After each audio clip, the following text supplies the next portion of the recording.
Tilehurst End podcast. Read the blog on thetilehurstend.com. Hello and welcome to the Tilehurst End podcast extra in association with the Wokingham paper for Friday, September the 8th, 2017. Hello, my name is Dan Wimbush, editor of thetilehurstend.com, and I'm delighted to be joined, as always, by the Wokingham paper's Tom Crocker. Tom, welcome back. Morning, Dan. How are you? Yeah, I am not so bad, thank you. Not so bad. I am off on holiday for a little bit, so this is the first podcast I've recorded overseas. So it's a nice, interesting new dynamic to the podcast, but doesn't really translate well over audio. It's our own international duty after the players just got back. Exactly. I think we've got most of our editorial team seem to pick this week to go away as well. So the website's been a little bit quieter than usual, but otherwise not so bad. But it's nice to have that international break. We had the transfer deadline day to keep us interested as well, but we'll get onto that in a second. But going into that break with a win at Birmingham, how important was that? Vitally important. I think, Jaap, speaking sort of before that game, was saying how they were desperate for that 2-week break, basically. They had a lot of people out injured.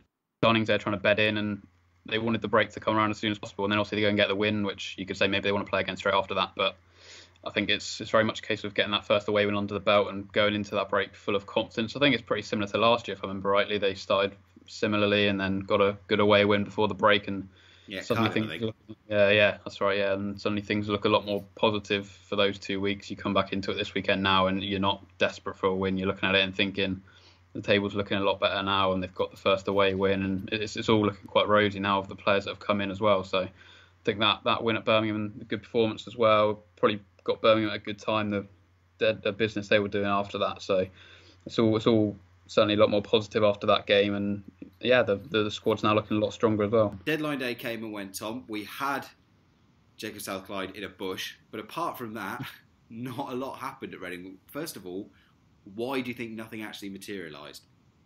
I think it's just a case of the right opportunity didn't arise. I think they were certainly working up until maybe 10 o'clock roughly on deadline day. Brian and Ron Gourlay were there, and they were trying to get some deal done. I know that they were trying to force through a move for a striker, but they just couldn't find one that was worth doing, really. I know Nelson Oliveira has been talked about all summer, and asked Jaap about him yesterday at the press conference. He basically just said that he was just too expensive, and the club weren't willing to risk anything financially to try and gamble on bringing someone in for that sort of money who, if you get promoted, it's all well and good, but if you don't, then it could leave you in a bit of bother, and I'm sure the fans will be happier this way around with the squad they've got and not risking anything financially to do that. I know there was also a couple of Premier League young midfielders linked, Kyle Scott from Chelsea, but I don't think there was a desperate need to do that. Sort of a loan deal. My thinking maybe that there's obviously talk Steve Quinn might go, so possibly they were thinking if he goes they might need another midfielder in, but obviously Quinn stays, which I'm sure you're very happy about. And absolutely. And so I don't think anything was really close on deadline day. They were obviously working to see if they could get anything done. You never know what might happen, but they're happy enough with the squad as it is, and they go on with this squad now until January at least, it sounds like, and I think it's a stronger squad for it, so I don't think it's a panic or anything, so I think they'll be fairly happy with what's gone on. Yeah, just the one departure. Sandro Vesa, has the heroic midfielder that he is, has made a move. So Ross Flair, isn't it? Yeah, the same club as Dan's or Gravenberch, so it'll be interesting to see how that gets on, and Jaap said that Sandro could return. I mean, we'll see about that, but he hasn't ruled out bringing him back after this year, so it's sort of down to him, I suppose, to do something now. But he was never going to get a chance at Reading this. You can see the rhetoric now. It's just like signing a new player when Sandro comes back. Exactly. Next summer, yeah. But no, it was disappointing not to get anyone through the door. I mean, we talked about it on the main edition of the show last week, and I'm curious to get your opinion as well. With this squad, you say that we got our business done and we've got a good squad in. Sonny Aluko being added, Dave Edwards as well, I think, since we last spoke. But is this squad now one that is capable of, first of all, should we be making the top 6, and could this be a top 2 team based on what you see right now? I think top 6 has to be the aim now. I know before the season they were talking about sort of top 10 again and how it'd be more difficult than last year, but the squad is definitely stronger. I don't think you can debate that, really. They've only lost maybe 2 players in Danny Williams and Ali Al-Habsi. They've replaced Al-Habsi, and they've more than replaced Danny Williams and with a number of different players, and they've added more goals to the team. So they finished 3rd last year. They've got a stronger squad now. They've still got Jaap Stam, so I think they have to be looking at top 6. Top 2, it's difficult to say right now, because even though they spent a bit of money, Reading, there are clubs in there who've spent a lot more on sort of strikers who will get you the goals. So it depends how quickly. I think it's different for Stan this year to try and manage this squad, maybe, because it's a bigger squad now with more quality, so he's got to try and keep everyone happy and try and find the right formula. It might take a few weeks to do that, because I don't think there'll be one man maybe who gets all the goals. I think it could get shared around again, which is obviously good for if you lose someone, you've got people to come in and replace them. So it depends. If someone can go and hit the ground running, then maybe top 2. But I think top 6 has to be the aim at the moment, rather than they'll obviously look to get top 2, but I don't think that's as realistic as top 6 at the moment. Yeah, so many very strong teams there. The likes of Wolves that are spending a lot of money. I mean, Villa have had that ropey start, but you can't rule them out. And Neil Warnock's, waving his magic wand about at Cardiff and seemingly doing miracles there. So very tough. And, it takes a good few months for it to settle down. I mean, the last time we won the league, this time of the season, we were 23rd. So anything can happen. Obviously, the window is slammed shut, to use another cliche, but Reading can bring in any free agents. Did Stam give in any sort of hints whether he would be keeping an eye out for potential frees? Yeah, he was asked about it, and obviously he said he'll obviously keep an eye out, but he also sort of said if they're free agents now, then there's probably a reason why they're a free agent. So it's not something he's desperate to do. He's insisting he's very happy with what the owners have done. He's very happy with the squad, and I believe it when he says that. And he said, I'll say he'll keep a lookout, but he says that player who comes in, if it is a free agent, needs to be fully up to speed fitness-wise. They can't just bring in a player for the sake of bringing in a player.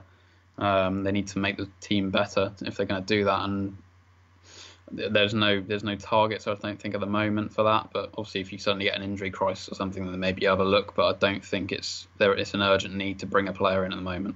Well, one player they did bring in for quite a lot of money, although perhaps not as much money as we thought a few days ago, was Sonny Aluko. We got to hear from him as well this week. Anything interesting from our new forward?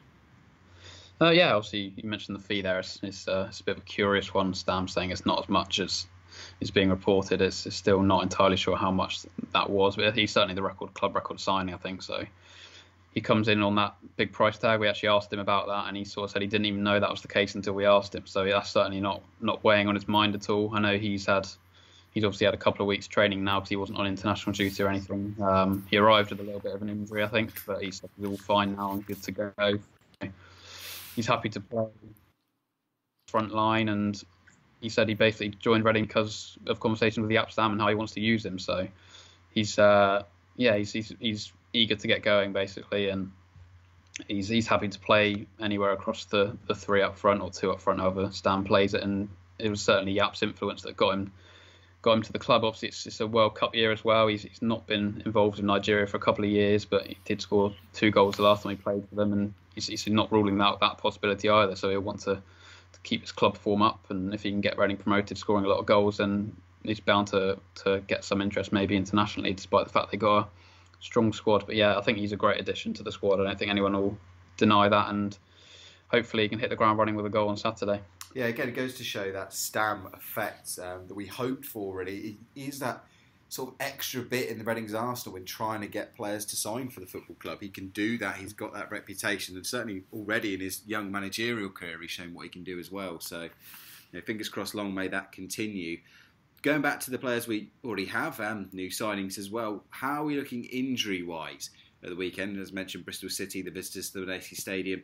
Who's going to be fit? Who's going to be not? We had a fair few knocks heading into that break, but any of them cleared up? Yeah, I think it's nearly a clean bill of health, really. It's looking a lot better than it has done. The only one really who's not back yet is Jan Kermigant, I think, but even he's only a couple of weeks away now from training, so he'll be back maybe October time. Obviously, he didn't have a pre-season, so it will take a bit of time to get up to speed, but he'll be back then. And John Swift's back training today, I think, so he won't be available for Saturday, but should be for next weekend. Callum Harrett's also back in training, but won't be rushed back in just yet. And Jordan Abita, I think, is back and available now, so that's a big boost, I think, having him on the left. And everyone else, it's going to be a fully fit squad, fair enough, soon, unless they pick up something else on Saturday. But everyone that's currently injured is nearly back, and then Stam's got some decisions to make. So it's a big squad now. Yeah, massive. When you look at, certainly, we talked about Luco, you look at the competition now for those winger slots with him, Behrens, Popper, McCleary. all sorts of combinations. It's great. Yeah, it's great to see that he's got a chance to put in a plan A, plan B, plan C, any sort of plans he wants to. So great to see those injuries clearing out. I mean, what are your thoughts on the Bristol City game? I talked about it earlier, saying, in terms of games you want after an international break, with no disrespect to Bristol City, it's probably one of those that you would pick. How strong do you expect them to be? Yeah, I think they've made a decent start. They've only lost one game, I think. But if Reading are going to be in the top 6 again, these are the sort of games they've got to win, like they did last year.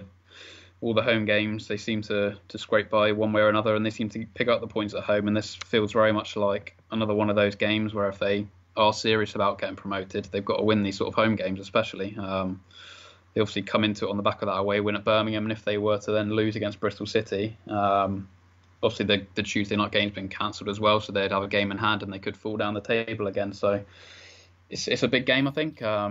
Straight after the break, if they can get the win here, 2 wins in a row, and everything will look a lot better again. They've got I think the home form has been great for a number of months now, and it's something they've got to keep up if they want to get back into the top 6 and maybe top 2. Just a couple of other news notes as well that I wanted to get your thoughts on. Coaching change at the football club. We've seen a Royals legend return to the coaching staff this week. Yes, they also brought Michael Gilks in.